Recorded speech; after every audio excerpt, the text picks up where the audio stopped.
30-minute reviews, beware of spoilers, and exploring hyperspace lanes are all available ad-free. But if you want to support the show, you can go to bewareofspoilers.com and click the support button that's available on the Spotify website. Thank you.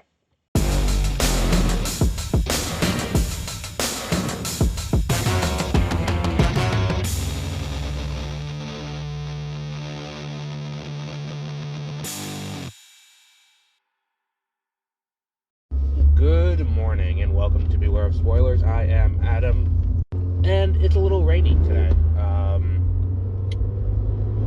We are here to talk about Nyad as we continue our quest to see as many movies that were nominated for Best Picture, or not Best Picture, just Academy Awards in general as possible. Although I think we're going to wrap up with that project here.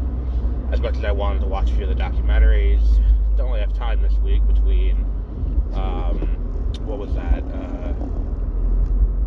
What was the show we got? The Regime tomorrow, The Bad Batch. Maybe Friday we'll squeeze one in. Like 20 Days in Maripur, or however you pronounce that, which I think, like, based on subject matter, is going to end up being the winning documentary. But regardless, we're here to talk about Nyad, which, it's unfortunate. You know, I watched this movie last night, and I really enjoyed it. I thought this was a very well-made biopic, and I think that the reason why it worked is I forgot that she was a real person. And I think that's kind of the thing where it's like, when I watch a biopic, one of the things that's always going to be haunting in your mind is that this is an actual person that actually existed. And the best of these, like Oppenheimer, like, I would say, like, Walk the Line, too, will make you forget that the person you're watching, the person the movie's about, actually existed in real life. Because it's just the way that the narrative is crafted, the way that the actor or actress in this case embodies the character is just so good that it makes you forget, like, oh, I'm watching something that actually happened. And that's kind of a shame that happened, that we don't get that as often as we should. And this is one of those examples where it's like, I'm watching this movie and I'm like, this is just so well crafted. Annette Bening and Jodie Foster both do fantastic work. And I think that, here's the thing, like, after watching this and Maestro in back-to-back nights, I think that there's a reason that this should have been the movie that Netflix made the big push for, not Maestro. I think this movie is better crafted. I think the acting is better. I think that everything about this is just so much better executed that it's a wonder to me why they went with, I mean, maybe Bradley Cooper just really wanted, and that was, part of the deal where he would make this movie with Netflix, was like, you got to give me the big push for award season. I don't know, but this movie is just so well made from top to bottom. Like, you feel for what's it called, for Diana through the entire Diane, and you feel that like, Jodie Foster has a fantastic, one of my favorite performances from her. Like, I prefer this to her performance in True Detective. If we're talking recent history, I mean, I don't know where it goes. If we're going to go top 5, I don't know if it's better than, like, what was that movie? Silence of the Lambs. Sounds really dumb. What was that movie? Silence of the Lambs? Like, it's so well. She does such a great job in this movie playing the suffering best friend who wants what's best for Diana and to help Diana achieve her dream, but he cares about her so much, he's like, I'm not going to let you die doing this, because the entire thing is about how she wants to swim from Florida to Cuba.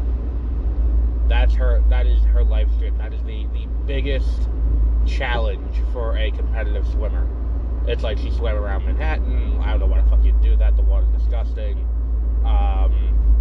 She swam to what's it called? She swam the English Channel. She wanted to swim from the Florida Keys, the tip of the Florida Keys, to Cuba, or yeah, to Cuba, and it's one of those things where it's like, oh, that's a riveting thing, and then it's like as she's going, like someone else is going to try while she's doing it, and this moment where they're cheering as this other girl fails, it's like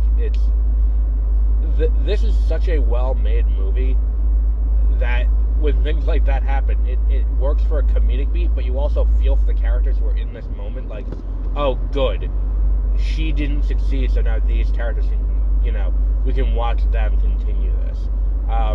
Rhys Ifans, too, has a great performance, too. I think he's an underrated actor. I mean, he ended up doing a lot of genre work, like he was in The King's Man as Rasputin, he was in,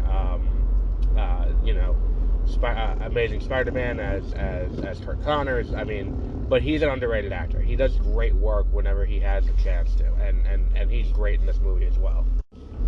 Like, this movie could have been one of the ones on the bubble for Best Picture this year. This could have been a movie that,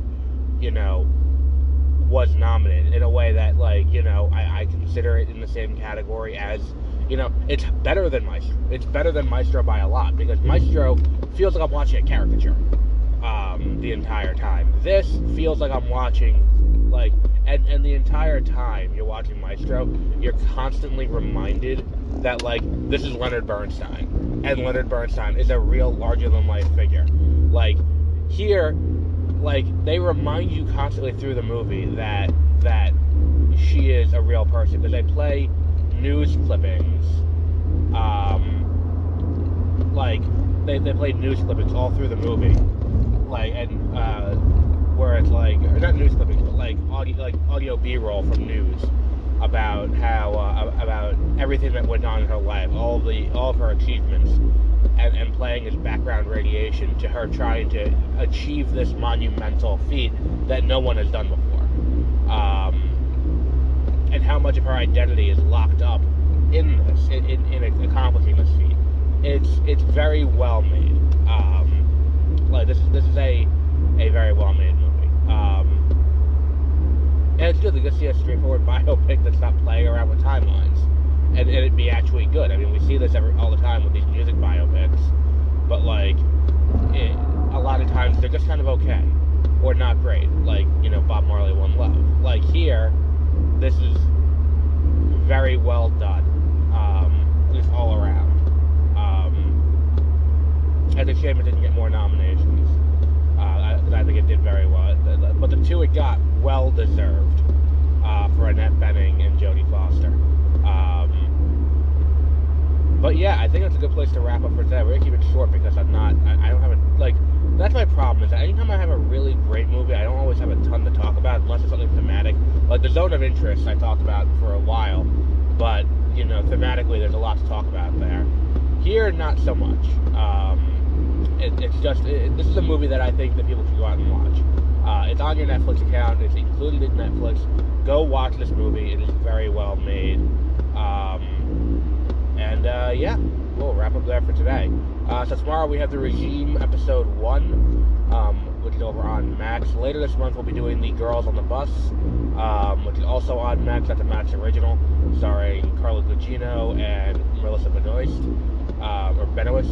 I really got to figure out how to pronounce her name, because I covered Supergirl for 6 years, and I never figured out how to pronounce her name properly. I gotta look it up. I always forget to, though. But this is a very well-made movie.